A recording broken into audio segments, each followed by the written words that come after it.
প্রিয় দর্শক, আপনাদেরকে স্বাগত জানাচ্ছি। এই মুহূর্তে আমরা রয়েছি ধানমন্ডি 32 শেখ হাসিনার যে বাসভবন ছিল, অর্থাৎ শেখ মুজিবুর রহমানের যে বাসভবন ছিল, সেই বাসভবনের ঠিক সামনে রয়েছে এবং বাসভবনের সামনে দিয়ে যে সড়কটি রয়েছে সেই সড়কের দুই মাথায় কিন্তু তার কাটার যে ব্যারিকেড, সে ব্যারিকেড দিয়ে ঘিরে ফেলা হয়েছে। এবং আজ আমরা দেখতে পেয়েছি সকাল থেকে আসলে অতিরিক্ত পুলিশ মোতায়েন করা হয়েছে এবং আমরা দেখতে পাচ্ছি যে এই মুহূর্তে ধানমন্ডি 32-এর সামনে কিন্তু নিয়ে আসা হয়েছে পুলিশের এফএসি নিয়ে আসা হয়েছে, একটি জলকামানের নিয়ে আসা হয়েছে, জলকামানের যে গাড়ি সেটি নিয়ে আসা হয়েছে এবং দুই পাশে বেশ কিছু পুলিশ মোতায়েন করা হয়েছে, সেটি কিন্তু আমরা দেখতে পাচ্ছি। আমরা যদি আপনাদেরকে সরাসরি দেখানোর চেষ্টা করছি এই মুহূর্তে, এবং আপনার রয়েছি এই মুহূর্তে ঠিক ধানমন্ডি যে শেখ হাসিনার যে বাসভবন, সেই বাসভবনের সামনে থেকে আপনাদের সঙ্গে যুক্ত রয়েছে এবং যে ধ্বংসস্তূপ যেটি ছিল সেটি কিন্তু সেইভাবে আসলে রয়েছেন। এবং একটি বিষয় আপনাদেরকে একটু জানিয়ে রাখি যে গতকাল থেকে সামাজিক যোগাযোগ মাধ্যমে কিন্তু কিছু বিষয় নিয়ে আসলে আলোচনা আসছিল। বিশেষ করে শেখ হাসিনার ছেলে সজীব অজের জয়, তিনি কিন্তু গতকাল রাতে আসলে ফেসবুকে এসে একটি ভিডিও বার্তার মাধ্যমে আসলে শেখ মুজিবের যে সমাধি, সেখানে আসলে ফুল দিয়ে শুভেচ্ছা জানানোর জন্য তার নেতাকর্মীকে আসলে জানিয়েছেন এবং সেটিকে কেন্দ্র করে কিন্তু আমরা আসলে কোনো ধরনের অপ্রীতিকর ঘটনা আসলে ঘটতে পারে কিনা বা আসলে সেই বিষয়টিকে লক্ষ্য করেই কিন্তু আজ আমরা দেখতে পাচ্ছি যে আসলে পুলিশ মোতায়েন করা হয়েছে এই ধানমন্ডি 32-এ এবং ধানমন্ডি 32-এর দুই সাইডে সড়কের যে রাস্তাটি রয়েছে, সেই সড়কের রাস্তার দুই সাইডে কিন্তু আমরা দেখতে পেয়েছি ব্যারিকেড দেওয়া হয়েছে এবং কোনো ধরনের সাধারণ যারা আসলে পথচারী রয়েছেন তাদেরকে কিন্তু প্রবেশ করতে দেওয়া হচ্ছে না। যারা আসলে গণমাধ্যম কর্মীরা রয়েছেন এবং কাঠ ভিজিবল করে আসলে অর্থাৎ কাঠ দেখিয়ে তাদেরকে আসলে এই ভবনের সামনে, অর্থাৎ শেখ হাসিনার যে বাসভবন ছিল সেই শেখ হাসিনার বাসভবনের সামনে আসতে দেওয়া হচ্ছে না, অথবা কোনো ধরনের সাধারণ আসলে পথচারীদের এই মুহূর্তে কিন্তু প্রবেশ করতে দেওয়া হচ্ছে না। এবং এর বাহিরে আমরা যদি আরেকটু দেখানোর চেষ্টা করি যে ঠিক আপনারা দেখতে পাচ্ছেন এই মুহূর্তে কিন্তু ভবনটির সামনেও কিন্তু বেশ কিছু পুলিশ আসলে এখানে রয়েছেন এবং গণমাধ্যম কর্মীরাও কিন্তু আসছেন আসলে এখানে আসলে পরিবেশ কি আছে এবং কি অবস্থায় রয়েছে সেইটি সম্পর্কে জানার জন্য। এবং গতকালকের এই যে উস্কানিমূলক যে বক্তব্য হিসেবে দাবি করা হচ্ছে বিভিন্ন মহল থেকে, এবং সেটি সজীব অজের জয় আসলে দিয়ে একটি কোনো ধরনের অপ্রীতিকর ঘটনা আসলে হয় কিনা সেটিকে কেন্দ্র করেই কিন্তু আসলে পুলিশের এই আয়োজন এবং সেই পরিপ্রেক্ষিতে পুলিশ কিন্তু আসলে এই নিরাপত্তা ব্যবস্থা আসলে নিয়েছে। এবং আমরা যদি একটু জানিয়ে রাখি, ঠিক গত বছর অর্থাৎ 24-এর 5ই আগস্ট স্বৈরাচার শেখ হাসিনা সরকারের পতন হয় এবং সেটি ছাত্র জনতার আন্দোলনের মাধ্যমেই কিন্তু সেই পতন হয়। এবং আমরা সেখানে দেখতে পাই যে আসলে যে জুলাইয়ে যে আসলে কোটা সংস্কার আন্দোলনকে কেন্দ্র করে বৈষম্য বিরোধী ছাত্র আন্দোলন যে আন্দোলন আসলে গড়ে তুলেছিল, সেই আন্দোলনে এক পর্যায়ে ছাত্র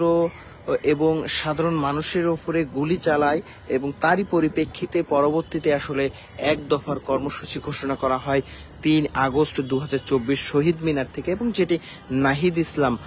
কিন্তু সেই ঘোষণা দিয়েছিলেন। এবং সেই ঘোষণার পরে এই কিন্তু ছাত্র জনতার আন্দোলনের পরিপ্রেক্ষিতে 5ই আগস্ট দেশ ত্যাগ করে আসলে ভারতে পালিয়ে যেতে বাধ্য হন স্বৈরাচার শেখ হাসিনা, এবং সেই সাথে সাথে তার বেশ কিছু নেতাকর্মীরাও এর আগে এবং পরে কিন্তু দেশ ত্যাগ করে পালিয়ে গিয়েছেন। এবং তারপরে আমরা দেখেছি যে 8 তারিখ অর্থাৎ 8ই আগস্ট 2024-এ কিন্তু অন্তর্বর্তীকালীন একটি সরকার গঠিত হয় এবং সেটির প্রধান হিসেবে রয়েছেন প্রধান উপদেষ্টা ডক্টর মোহাম্মদ ইউনূস। তাকে কিন্তু তিনি এই আন্দোলনের সময় কিন্তু আসলে ফ্রান্সে ছিলেন এবং সেখান থেকে তাকে নিয়ে আসা হয় এবং নিয়ে আসে তাকে কিন্তু অন্তর্বর্তীকালীন সরকারের প্রধান করে একটি সরকার গঠন করা হয় এবং তারপরে কিন্তু এই 1 বছর আসলে অতিক্রম করেছে এই অন্তর্বর্তীকালীন সরকারের মধ্য দিয়ে। এবং আপনারা জানেন যে আগামীকাল আসলে 15ই আগস্ট, সেই 15 আগস্ট কিন্তু শেখ মুজিবুর রহমানের কিন্তু সপরিবারে কিন্তু যে এই ধানমন্ডি 32-এ কিন্তু হত্যা করা হয় এবং আপনারা জানেন যে সে সময় আসলে যে বিশেষ করে মানুষের মধ্যে যে অভিযোগ ছিল আসলে শেখ মুজিবুর রহমান বাকশাল কায়েম করেছিল এবং তার মেয়ে আসলে যেরকম স্বৈরাচারী হয়ে উঠেছিলেন 75 সালে, কিন্তু 1975 সালে অর্থাৎ 71 পরবর্তী সময়েও শেখ মুজিবুর রহমান আসলে ক্ষমতায় আসীন হয়ে এইরকম বাকশালী কায়দায় আসলে দেশ পরিচালনা করছিল, যেটি আসলে মানুষের মধ্যে ক্ষোভ ছিল এবং সেই ক্ষোভের পরিপ্রেক্ষিতে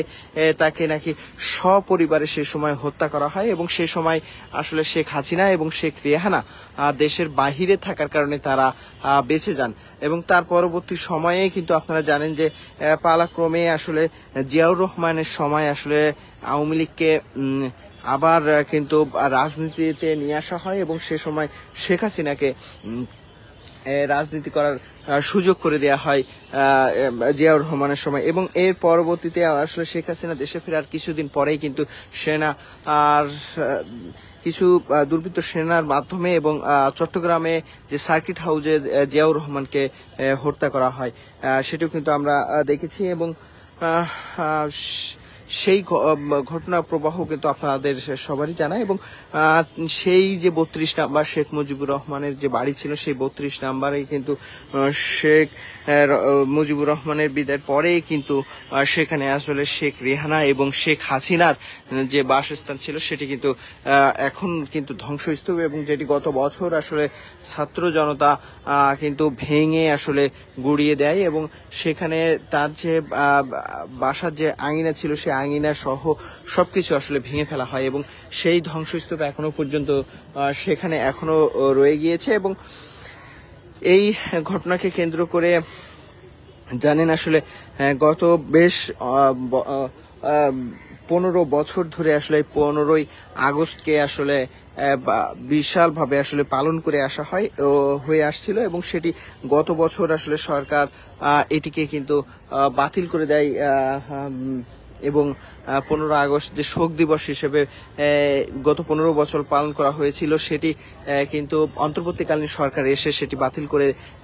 দেওয়া হয়। 15 আগস্ট যে শোক দিবস সেটি বাতিল করে দেয়, কিন্তু আসলে আওয়ামী লীগের যেসব নেতাকর্মী এবং আওয়ামী লীগের যে সমর্থকরা রয়েছেন তারা কিন্তু এটিকে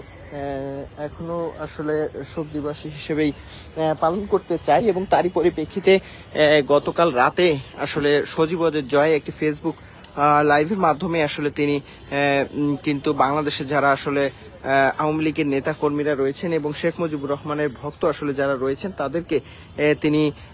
এই ধানমন্ডি 32 নাম্বারে আসলে শেখ মুজিবের যে সমাধি সেই সমাধিতে এসে শ্রদ্ধা নিবেদনের জন্য জানিয়েছেন এবং সেই পরিপ্রেক্ষিতে আমরা আসলে এই ধানমন্ডিতে আসার চেষ্টা করছি এবং এখানে আসলে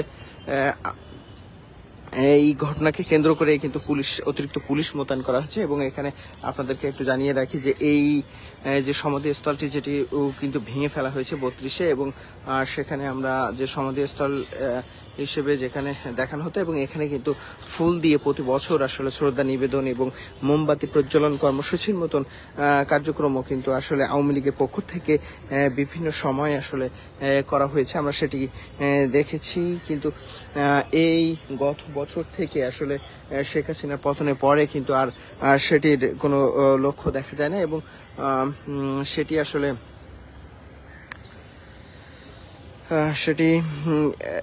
কিন্তু এবছর আসলে পালন করার জন্য সেই শ্রদ্ধা নিবেদনের জন্য কিন্তু আসলে আওয়ামী লীগের পক্ষ থেকে বিভিন্নভাবে কিন্তু আসলে জানানো হচ্ছে। তারই পরিপ্রেক্ষিতে আসলে এখানে কোনো ধরনের অপ্রীতিকর ঘটনা বা কোনো কিছু যাতে না ঘটে সেজন্য আসলে পুলিশ মোতায়েন করা হয়েছে। এবং আমরা এই মুহূর্তে আসলে দেখতে পাচ্ছি যে ঠিক ভবনের সামনে এবং রাস্তার দুপাশে কিন্তু পুলিশ মোতায়েন রয়েছে এবং পুলিশের যে এফিসি রয়েছে সেটি নিয়ে আসা হয়েছে, পুলিশের যে জলকামান সেই জলকামানও নিয়ে আসা হয়েছে। তো দর্শক, ধানমন্ডি 32-এর শেখ হাসিনা বাসভবনের সামনে থেকে সবশেষ তথ্য।